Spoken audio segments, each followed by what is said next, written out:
going to spend a couple of minutes reviewing and in so doing recommending this book to you, A Church Called Tove by Scot McKnight and Laura Barringer. I followed Scot's work particularly for a little while, read a lot of his articles, but this is the first of his books I've been able to delve into, and I'm so glad that I did.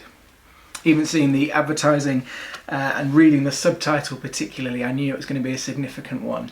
The subtitle says, "Forming a Goodness Culture that Resists Abuses of Power and Promotes Healing."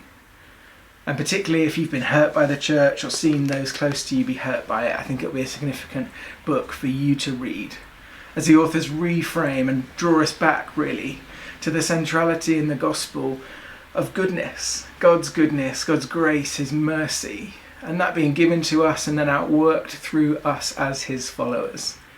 If you want to see that more at work in your life, through your community, in your church, this is a book that I'd highly recommend to you. I'm going to pull out a few of the key threads that I found helpful in it. One slight caveat at the end that I'd submit to you as you read it, but I'd love to hear your thoughts, your comments, your reflections, and hope this is helpful. The first thing I found really helpful was thinking about church culture. I'm a church leader, soon to be a church planter, and so often in doing that you can get focused on the programs and the practices, the groups, the things that you want your church to do and be known for. And this is really helpful in just caveating that with, what do you want the culture to be?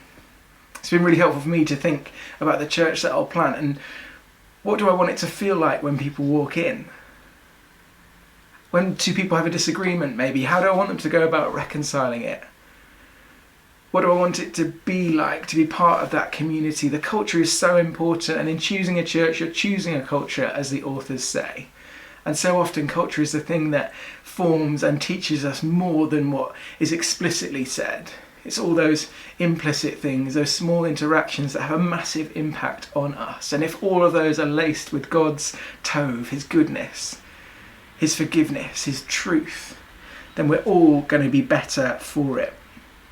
I really like the way the authors have this style of pairing things, of saying here's the good thing we want to suggest and here's its antithesis, and the ways that it can sometimes not be achieved. For me, that really helps to kind of create the contrast that we see and reframes it really starkly as here's what we're going after and here's what we're shunning by way of doing that.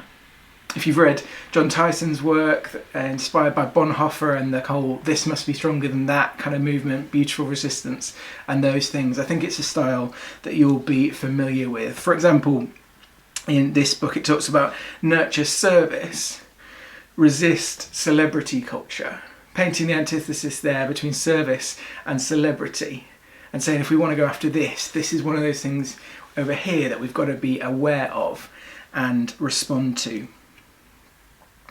I know from reading some other reviews that some people have found it difficult how the book clearly and consistently names of times when things haven't worked towards God's Tove, when abuses of power have been outworked and exposed within churches and networks. I understand that could be really painful for the people who were involved, but also for those who weren't, just having dirty laundry exposed in public, as it were.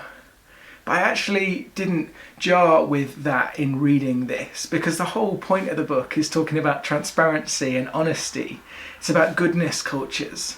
And sometimes, as painful as it is, we need to see the times when this hasn't worked out, to look at some of the reasons why it hasn't worked out in order that we all be better. The authors talk from their own experience of interacting with some of those churches and networks. They're not casting stones from outside.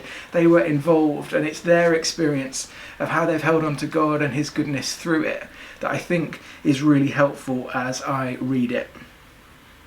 The one area where I slightly disagree, and this was going to be a 5-star review, and this might take it to a sort of 4.5 or something like that. The one area where I disagree slightly with the authors is in the very last chapter, which particularly talks about leadership.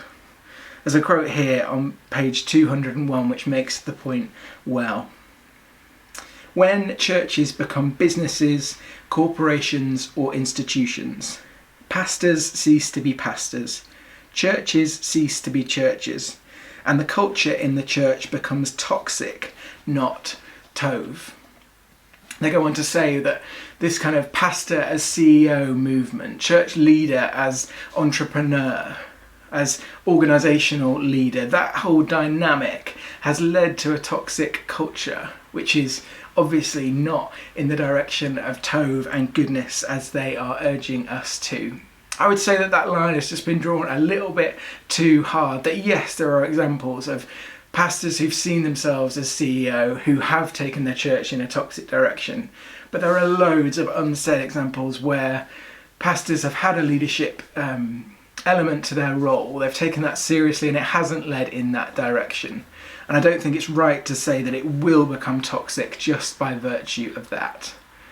Ironically, one of the things that I've seen from my experience and is backed up by people like Ruth Perrin, who's researched young adult faith development in the northeast of England particularly for many years, she found that there's a group of people who still have faith into their 30s, and she's found out that they've still got faith, but they don't always engage with the church particularly well, if at all.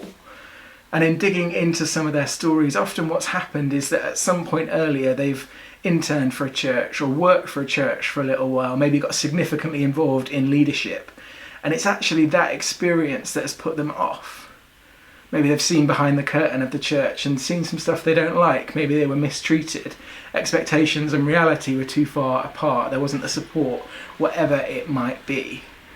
And as I look at that, the response to that is better leadership. It's putting systems and structures in place that look after people rather than harm them. And actually, if pastors are to completely shun this leadership stuff and just focus on the work of spiritual formation and Christ-likeness in their flock, then those things might actually persist rather than being responded to. The lens that I would probably want to use as I read some of that final chapter comes from Todd Bolsinger, who in Canoeing the Mountains, his leadership book from a few years ago, which seemed to rise to prominence in 2020 particularly, he talks about systems and structures needing pastoring. And I found that a really helpful phrase and a way to look on some of what's been written here. That one of the ways we look after people is by creating systems and structures that look after people. Yes, it's got to be reinforced with individual interactions, with kindness and forgiveness and all the things that I completely endorse from the book. But actually sometimes people are hurt because there wasn't a system or a structure. Some of that stuff that we'd put in the leadership camp, the CEO, the entrepreneur. And I think if we could bring those two things together, we could actually see churches which reach the vision that the authors are aiming for, rather than a way that undermines it. So this book comes highly recommended from me. I think if it were digested and reflected on by leaders, by teams, by whole churches, we would see our churches move towards something which puts God's goodness, his ultimate and at all times goodness, on display more of the time. That's going to be transformative for us as we're part of those communities, but also for the people who are watching it and looking on and saying, what's different about that group of people?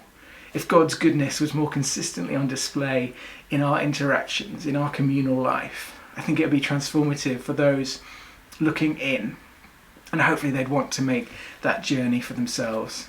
So highly recommended, 4.5 if you want to put it like that from me. But I'd love to hear what you think if you've engaged with it or from what I've said. Comment along or get in touch. I'd love to hear your reflections.